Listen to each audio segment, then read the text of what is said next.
दोस्तों नमस्कार। एक बार आज फिर बात करेंगे बैंक पेंशनर्स का सबसे महत्वपूर्ण जो केस है, सुप्रीम कोर्ट में सबसे महत्वपूर्ण जो केस चल रहा है, जिसका प्रत्येक बैंक पेंशनर्स को हर समय इंतजार रहता है और हर एक बैंक पेंशनर उसके लिए दुआ करता है और चाहता है कि जल्दी से फैसला हो जाए। जी हाँ, मैं बात कर रहा हूं MC सिंगला केस की।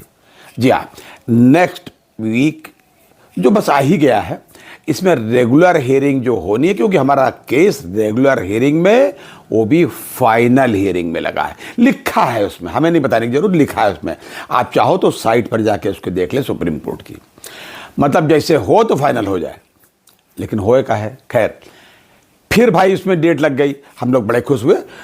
19 तारीख को भाई साहब जो है केस लगा है। 19 तारीख को जो लिस्ट आई है, उसमें हम लोगों का नंबर इतना बढ़िया है कि हम आपको क्या बताओ भाई साहब, 79 पर है। जी, पिछली बार जब अपने वीडियो मैंने बताया था तब 76 पे था। और ये तरक्की हो रही है। कौन तरीके से तरक्की होती है, किस तरीके से इसकी लिस्टिंग होती है, ये बहुत ज़्यादा हमको नहीं मालूम। हालांकि जानते हैं हम आप सब लोग हैं। सीधा मेरा इशारा है, आप समझ गए होंगे और हमसे बढ़िया आप जानते होंगे कि ऐसा क्यों होता है। अब 79 पर लगा है, जाहिर सी बात है डेली हियरिंग में, डेली लिस्टिंग में अंडर 20 तो हमारा नाम आना ही नहीं भाई साहब, बिल्कुल गारंटी के साथ नहीं आना है। लेकिन सूचना थी, इंफॉर्मेशन थी, तो मैंने कहा मैं आपसे शेयर करूं। कभी कभी सोचता हूं ऐसा आखिर क्यों होता है। हर बार आप अपने कमेंट में कुछ राय भी देते हैं, हालांकि मैं चाहूंगा ऐसी कोई राय इस बार दे ताकि मैं इस पर कुछ करूं। करने का मतलब यह है कि हर बार तो मैं उनसे फिर उन्हीं वकीलों से बात करता हूं, उन्हीं लीडर्स से बात करता हूं जो इसको देख रहे हैं। जो लीडर्स इसको देख रहे हैं उनसे बार बार निवेदन करता हूं कि हमारे सब्सक्राइबर्स का, हमारे जो पेंशनर्स भाई हैं, उनका सबका निवेदन है, अनुरोध है, सुझाव है कि आप कम से कम या तो वकील बदल लें या कोई बड़ा वकील फिर हायर कर लें और बताएं हमको कि हम क्या कंट्रीब्यूट करें। एक बार जो बताओ सो कर देंगे, बजाय बार बार के एक बार बहुत बढ़िया कर लीजिए, उसमें कोई कंजूसी मत करिए। प्लीज अपने कमेंट में हमको जरूर बताइएगा। हम एक बात और कहना चाहते हैं आपसे। कई बार मैंने देखा है, आप सब भी हमसे बेहतर जानते हैं, सब लोग तजुर्बेकार हैं, कि जो वर्किंग एसोसिएशन है किसी भी प्रकार की हो, वो पता नहीं क्यों, चंदा वंदा लेना हो या कोई और बात हो, कुछ में दूसरे टाइप के भी लोग हैं, तो उनको नाराज ना हो इस वजह से भले कुछ कह दें, अन्यथा ये रिटायरीज की तो कोई बात करते ही नहीं जा करके। कोई बात भाई साहब रिटायरीज की ये लोग जाके नहीं करते, बिल्कुल पक्की बात है। जब लगने लगता है कि बैंक पेंशनर, बैंक रिटायरी जिनसे कुछ ज्यादा खफा हो रहे हैं, ज्यादा मुखालफत खुलेआम करने लगे हैं, तब एक सर्कुलर CHV साहब की तरह निकाल देते हैं कि साहब हमारे तो एजेंडे की मुख्य बात यही है कि बैंक पेंशन अपडेशन जरूर हो, और दूसरा यह है कि जो NPS है वो कन्वर्ट होकर के OPS में हो जाए। ये उनके एजेंडे के बाद एक चिट्ठी निकाल देते हैं, पता नहीं कब, साल में एक आध बार अपना कर देते हैं, लेकिन जब कभी निगोशिएशन में जाते हैं तो कोई बात नहीं करते। इसका मैं एक ताज़ा एग्जाम्पल एक छोटा सा देना चाहता हूं। कोई यूनियन, ये तो बड़े लेवल के लिए, एक बड़ी छोटी सी एसोसिएशन की बात करता हूं, अभी उनका निगोशिएशन का पत्र मेरे हाथ लगा, मेरे पास आया। 31 अक्टूबर को एक निगोशिएशन हुआ स्टाफ एसोसिएशन का उत्तर प्रदेश में बैंक ऑफ बड़ौदा के मैनेजमेंट से। अच्छा, बैंक ऑफ बड़ौदा का मैनेजमेंट इसलिए कह रहा हूं कि जो RRB है उत्तर प्रदेश में, वो sponsored by bank of Baroda है, यानी उत्तर प्रदेश ग्रामीण बैंक। प्रदेश की तो बड़ी बैंक कही जा सकती है क्योंकि अकेली है।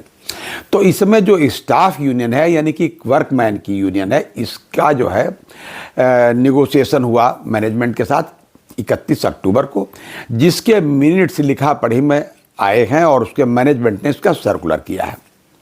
उस सर्कुलर में तमाम बातें हैं, ढेर सारी बातें हैं, ये रिक्रूटमेंट का, ये सॉफ्टवेयर का, ये लीव इनकेसमेंट का, दुनिया भर का सबकी इनकी डिमांड, उन्होंने क्या कहा, ये सारी बातें हैं।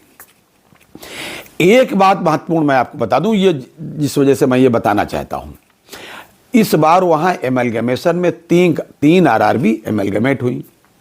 एक Prathama UP Gramin Bank sponsored by Punjab National Bank, दूसरी Aryavart Bank sponsored by Bank of India, और तीसरी बड़ौदा UP ग्रामीण बैंक। जिसका Bank of Baroda sponsor bank था। अब वो तीनों मिलकर के उत्तर प्रदेश ग्रामीण बन गई, जिसका प्रवर्तक बैंक बैंक ऑफ बड़ौदा है।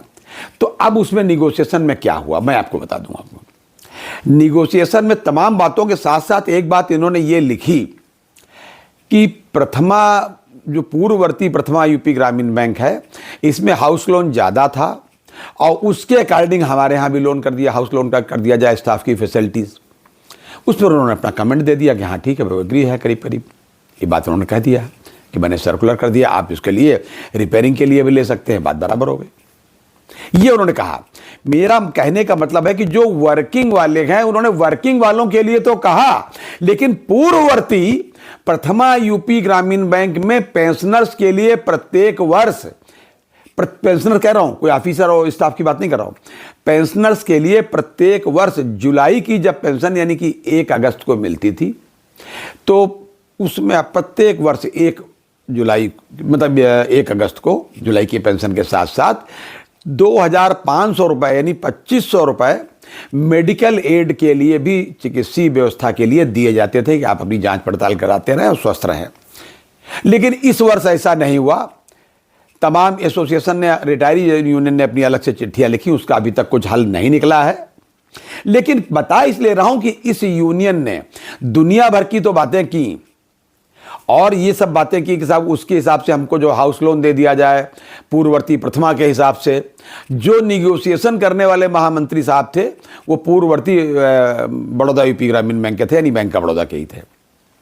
तो मैं केवल इतनी बात बताना चाहता हूं कि किसी को कोई पेंशनर्स की चिंता नहीं है और पेंशनर्स को सारा काम खुद करना होगा।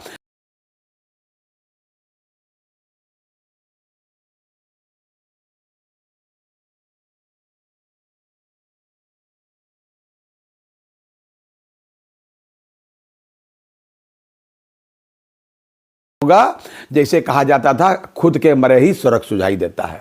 तो हम तो यही निवेदन करेंगे अपने सभी, चाहे AIBRF हो, CBPRO हो या कोई एसोसिएशन हो रिटायरीज की, सभी भी, कोई स्टेट बैंक की भी हो या चाहे जहाँ की हो, सारी एसोसिएशन को कॉमन मिनिमम प्रोग्राम में एक साथ आइए और MC सिंगला साहब के केस को ये समझ लीजिए एक साथ बैठ के हवन के रूप में, इसको कि इकट्ठे चारों तरफ हवन की आहुति के रूप में बैठे और सब लोग मिलकर के इसको निपटाएं।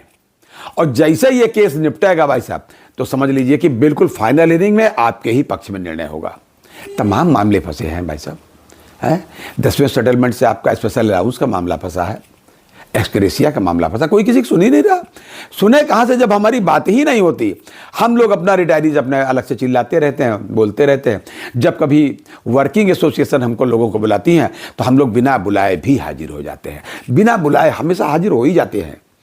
वर्किंग एसोसिएशन के लोग चाहे कमाओ हो, चाहे ऑफिसर यूनियन हो, चाहे स्टाफ यूनियन हो, हम लोग अपना चले जाते हैं। किसी का भी मामला हो, LIU की रिपोर्ट में कम से कम अच्छी रिपोर्ट तो आए, इनका तो कल्याण हो, उस बैंक के एम्प्लॉइज़ का कल्याण हो जिस बैंकों को हम लोगों ने अपने खून पसीने से सींच कर कहाँ से कहाँ लाए हैं। तो मैं यही बताना चाहता था कि जो कुछ करना है अपने आप करना है। और इस बार भी 19 तारीख को 79 पर लगे होने की वजह से सीरियल नंबर पर MC सिंगला साहब का केस बिल्कुल रेगुलर हियरिंग में बिल्कुल नहीं भाई साहब, क्योंकि रेगुलर हियरिंग में आए और अंडर 20 आए, तभी उम्मीद कर सकते हैं पूरी। ये था आज तक का अपडेट। अगली बार फिर किसी अपडेट के साथ हाजिर होते हैं, तब तक के लिए इजाज़त दीजिए और हाँ, अपनी सेहत का पूरा ध्यान रखिए। जय हिंद, जय भारत, नमस्कार।